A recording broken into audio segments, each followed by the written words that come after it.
It's been too long, Sam. You were a good friend to me. One I could never forget. Which is why I took steps to ensure that this message would only play upon your arrival. The sensors were set to scan for your biometric data. A simple enough trick.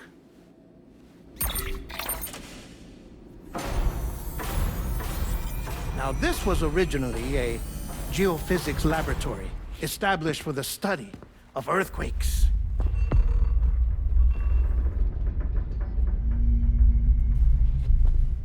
And for that reason, it holds a wealth of documentation on gatequakes, tar currents, and plate gates. As well, I discovered, as research data on the other side. Now, what I'm about to tell you, I learned after I came to this place.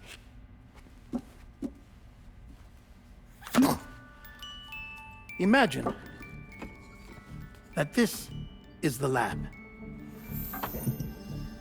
Though it's relatively close to the northern tip of South America, the continent is entirely cut off from us by a tar belt. And so we have no idea what's going on down there. Nor do we know the state of any continent other than our own. The researchers here were trying to establish contact with the rest of the world. They were well equipped to do so, as the facility had once been used to launch research satellites.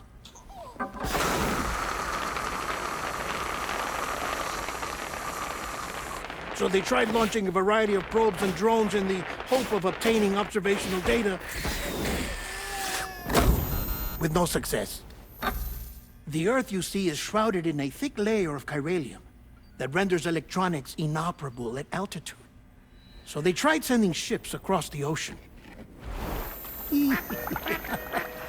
Oh, yes. Oh, but that failed too.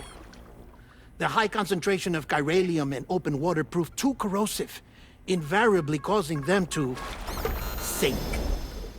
But then the researchers found some rather rare birds on their doorsteps.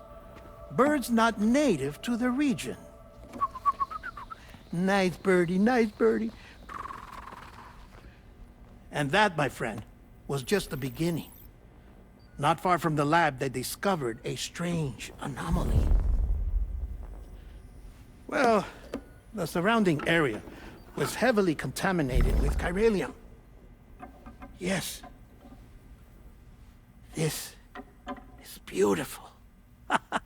The researchers would later dub the anomaly a plate gate.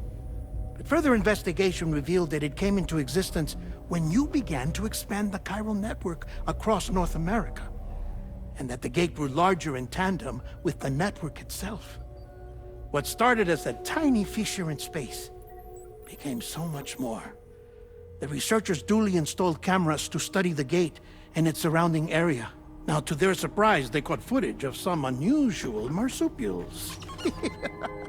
Yes, a kind you wouldn't expect to normally encounter in Central America, like the birds.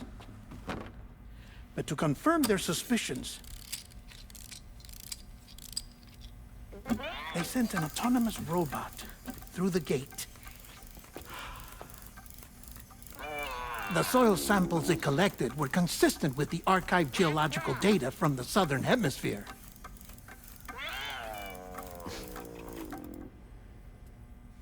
Not long after, several men and women came through the gate.